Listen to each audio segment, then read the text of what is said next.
In this episode, we're going to hear from someone in North Carolina who has several theories of what is happening in a very suspicious building outside of his home. Then, we're going to hear from someone who has had a terrifying encounter in the woods. And finally, we're going to find out why you don't mess around with supernatural objects. But before we get into the stories, if you like strange and weird encounters and enjoy my narrations, then stick around because I try to release every single day. Now let's get into the stories. Hello there, Donovan. I've been a fan of yours for a while now. I never really had a supernatural encounter, but after your episode on that neighborhood building in Northern Virginia, I figured I would send this in. My wife and I love the show. Here's my story. I've lived in Charlotte, North Carolina for quite some time now. Charlotte's a beautiful city with so much to do. We don't live far from Panther Stadium, and I get season tickets to all the games through my work. The restaurants around here are some of the best in the world, and I can't imagine living anywhere else. I only have a half-hour commute to work, and life's been pretty good to us overall lately. When I look out my kitchen window, I can see this industrial building with no signage or advertising. And I've often pondered what could possibly be going on inside of that building. At first, I figured it might be a food processing center or something like that. I can see cars coming 24 hours a day, and they park somewhere inside the building, so I never see people get in and out of their cars. There are a couple of things about this place that strike me as being weird. Firstly, all the cars that come and go are new and expensive. Mercedes, BMW, Alfa Romeos, etc. Another distinct characteristic is that all the cars have completely blacked out windows, well above what I know to be the legal limit. I often walk my dog Baxter in a continuous loop trying to figure out what is going on in there. But security is tight, and there is a large gate outside the building where cars can come and go. There is a sign on the gate that says scan your ID at the gate, so there's no way I could just walk in there and figure out what's going on. Another thing that's been bothering me is the fact that the building is always so dark. You can never see inside no matter what time of day or night it is. It's like the building is purposely trying to hide whatever is going on inside. And then there are the strange noises. Sometimes late at night I can hear this loud humming noise coming from the building. It's like a motor running loudly, but I can't figure out what it could be. It's weird and unsettling. My daughter has claimed to hear anguished screaming coming in that direction. But to be fair, that could be coming from anywhere. There are lots of people living around us. Still, I wouldn't count out that the screams came from the building. I don't know what's going on inside that building, but there are some things that aren't right about it.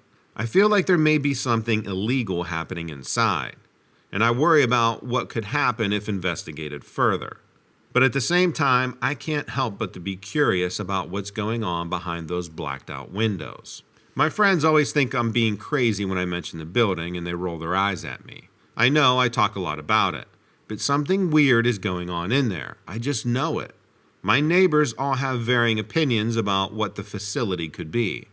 A couple have told me it's a drug processing plant. A few others speculate that it's a headquarters for a secret government organization. I was having some wine with a neighbor one night who confessed she believed it to be a front for a large-scale illegal weapons operation. My wife jokes with me that it's a covert operations center for a major intelligence agency, but that has been one of the more plausible explanations that I've heard. An older woman who lives nearby said it was an alien contact center, where they were receiving instructions from outer space about how to invade Earth. My daughter is convinced it's a center for human cloning or gene manipulation experiments. Besides the screams that she's heard, she's also claimed to see strange men in lab coats escorting non-human entities around the building. She says the windows of the building are blacked out so nobody can see the illegal tests and experiments that they're running in there. Apparently, her friend on the school bus has a dad that works at that building, and he's not allowed to talk about what's going on in there. Every time I think I'm being paranoid, I talk to my daughter, and I'm relieved that I'm not the only one. My wife won't entertain it and becomes incredibly irritated when I mention the building now. I guess I've talked about it too many times. I'm not the only one who views this building as something out of the ordinary. I was finally about to get a confession out of one of my neighbors after a couple glasses of wine. He was visibly shaken as he recounted the story to me. I could see the terror in his eyes, and he kept looking around him to make sure nobody else was listening. He said that he saw a van pull up to the building one night, and then saw a man with a cloak over his head and his arms behind his back fall out of the truck. The man got up and started running, and another man in a suit hit him over the head and threw him in the back of the van. The van disappeared into the building, and my neighbor called 911. The operator said they were coming right away, but no police ever showed up. My neighbor worries that he's on some sort of government list now because of what he saw. He made me promise not to tell anyone, but how could you not tell people about a story like that? What horror is going on in that building so close to me and my family? Sometimes I feel like I'm going crazy, but your show keeps me sane, Donovan.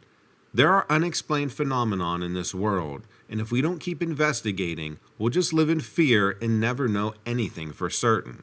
I'm looking forward to the next episode.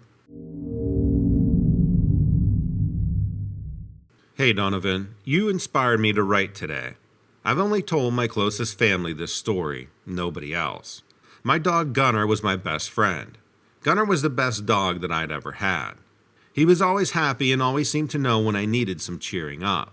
He would always come over and lay his head on my lap, and before I knew it, I was smiling again. There were so many things that I loved about Gunner.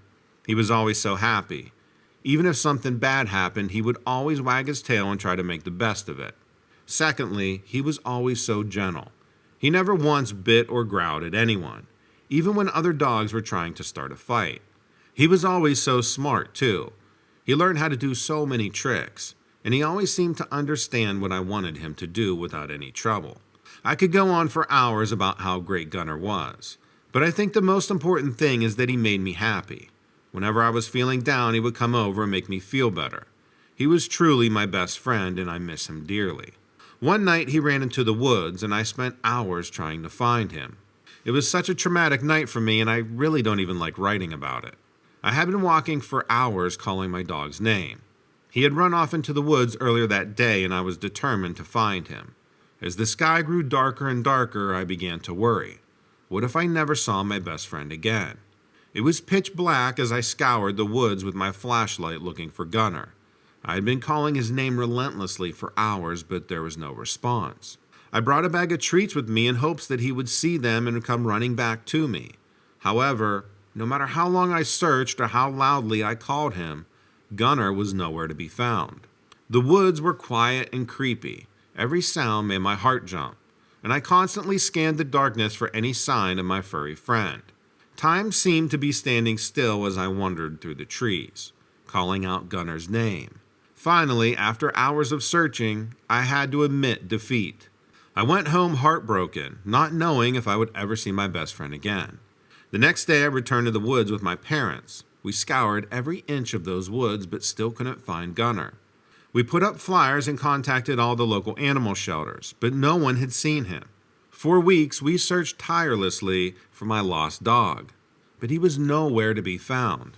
Finally, one day out of desperation, we placed an ad on Craigslist offering a $500 reward for anyone who could find Gunner. A few nights later, we received a call from someone who spotted him in a nearby park. We drove over there immediately, but the dog they found wasn't Gunner. Devastated, I headed back to the house and figured I would take one last look in the woods before saying goodbye to my friend. I got my flashlight, a bag of his favorite treats, and I headed out. The woods were just as eerily quiet as the night I'd searched for Gunner. I screamed for him as loud as I could as I walked deeper and deeper into the woods. I continued to call his name, but there was no answer. The only sound I could hear was the crunch of leaves under my feet. I was about to finally give up when I saw some sort of creature lying on the ground. My heart sank. Was this Gunner's lifeless body on the ground? I walked slowly towards him, preparing to say my last words. My eyes were filled with tears, heartbroken at what I thought was Gunner. The closer I got to the creature, the more I began to doubt it was Gunner. Was it a dead deer or something else decaying in the woods? It appeared very skinny and tall and gray in coloration. I assumed it had lost all its hair, but the closer I got, I realized it didn't have any hair at all. Was this a dead person in the middle of the woods? I started shaking as I got closer. It had pale, thin skin and looked somewhat human. As I stood directly over the body, shining the flashlight down on it, I saw that it was completely naked and almost skeletal in appearance. I felt nauseous that this thing wasn't human. Suddenly, this thing turned its head and looked right at me, and started making this unnerving clicking noise. It had hollow black eyes with no nose and a giant mouth. I immediately turned around and ran as fast as I could back to the house. I had never seen anything like that in my life, and that clicking noise it made still haunts me.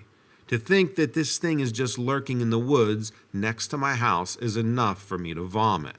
After wondering what the hell that thing could be, I discovered some articles about a creature called the rake. I started reading all of the accounts of people who have claimed to have seen one. In doing so, I noticed that there were some patterns in the stories. Many people claimed that a rake had hollow black eyes and was terrifying in nature. I also read accounts of people who have harmed themselves after claiming to encounter one. In many of these cases, the victims had left behind a note which described the creature in great detail. Humanoid, pale skin, unnaturally skinny and tall, black hollow eyes, and no nose. I don't know for certain if that's what I saw, but what keeps me up at night is that my beloved dog might have been killed by that creature. That disturbs me deeply, as he deserved a long life and a natural death. I miss Gunner every day, and I pray I never see that thing again. If any one of your viewers has seen anything similar, can you please let me know? My father was in the military, and my family moved around a lot when I was a kid. When I was about 3, we moved into an old farmhouse. My mom had got me a toy fire truck for my birthday, and I loved it. I would play with it all the time. It had lights that would come on when the wheels moved, and a loud siren that you could activate by pushing a button. It was my favorite toy. One morning I had gotten up early and was playing with my toys on my parents' bedroom floor. My mom was really tired, and she asked me to play quieter so that she could sleep for a couple more minutes. Being only 3, I said yes, but kept playing as I had been. Finally, my mom got up and took the fire truck from me, to take the batteries out and give it back to me to play with silently. To her confusion, she saw that there were no batteries in the fire truck. Being exhausted, she gave me back the toy and tried to get some sleep. As soon as I started playing with the fire truck again, the lights came on and the siren was sounding at full volume. This freaked my mom out, and she led me out of the bedroom. That night, my dad got home and my parents started discussing their day.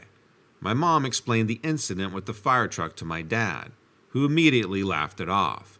My mom was persistent, and finally my dad agreed to investigate. After dinner, my mom led my dad into the bedroom and pointed to the fire truck toy on the ground. He picked it up and started fiddling with it. It had no batteries in it, and the lights and the siren didn't work. "See?" my dad said. "It just needs batteries." My mom was frustrated. "I'm telling you, it was going crazy before." She grabbed it and started messing with it. No lights and no siren. She put it on the ground and told me to play with it. The second my hands touched it, the lights and siren went off. My dad took the fire truck outside, grabbed a baseball bat, and began to repeatedly smash it into oblivion. I was too young to remember any of this, but apparently when my dad got back inside, I told him in a serious tone that Lily was displeased that he broke her fire truck. My mom and dad looked at each other in horror when I said that. Later that night, they put me to bed and laughed it off as an imaginary friend and simple glitch with the fire truck. After everyone went to bed, my parents woke up to a strong smell of smoke. Certain that the house must be on fire, they picked me up and rushed me out of the house in a panic and called 911. The firefighters came, but there was no fire or even smoke in the house. I don't know what happened. A couple weeks later, my grandparents came to visit. We were all eating dinner one night, and my grandmother told me that she has a surprise for me. I jumped up and down, excited, screaming, "What is it? What is it?" My grandmother laughed and said, "Eat everything on your plate and I'll give it to you." After eating everything, even the vegetables I hated, I crawled up into my grandmother's lap and said, "All done." My grandfather got up and went into the next room to get my surprise. "I know your other one broke, so I got you a fire truck, sweetie," my grandmother said to me. I was ecstatic. It wasn't going to be the same toy, but I was going to have a fire truck again. Apparently, I started squealing in excitement and running around the room in a frenzy. 5 minutes passed and my grandfather didn't return from the bedroom. "Hang on, sweetie, let me help your grandfather find your present," my grandmother said as she left the room. After about 5 more minutes, my grandparents both came into the living room empty-handed. "I must have left it in the car," my grandfather said, and headed out the front door. "I'll help you look," my dad said, and quickly took off after him. They were probably out there 10 minutes when they came inside empty-handed. My grandfather looked flabbergasted. "I was looking forward to seeing you play with your new fire truck," my grandfather told me. "Oh, we probably forgot it at home. We will bring it to you next weekend, sweetie," my grandmother said. My mom laughed and said, "Don't worry, he has enough toys." I was visibly upset, but I quickly forgot about it, and we all sat spending time with each other in our living room. About a half hour later, a strong burning smell started to emanate from the kitchen. "I must have left the oven on," my mom said as she ran into the kitchen. My grandmother followed her quickly to help. A few seconds later, we heard shrieks coming from the kitchen. My mom ran out to inform my dad of the situation. Before she could utter a word, I said, "Lily is displeased. She liked the other fire truck better." "How did?" my mom started. My grandmother ran into the room and yelled, "The fire truck is in the oven. Why would you put it in there, Frank?" My grandfather looked confused. "I didn't put the damn thing in there." "Well, who did?" Shortly afterwards, we moved out of that house. Dad got stationed somewhere else and we went from state to state. I haven't had any paranormal experiences since, and I was too young to remember those events.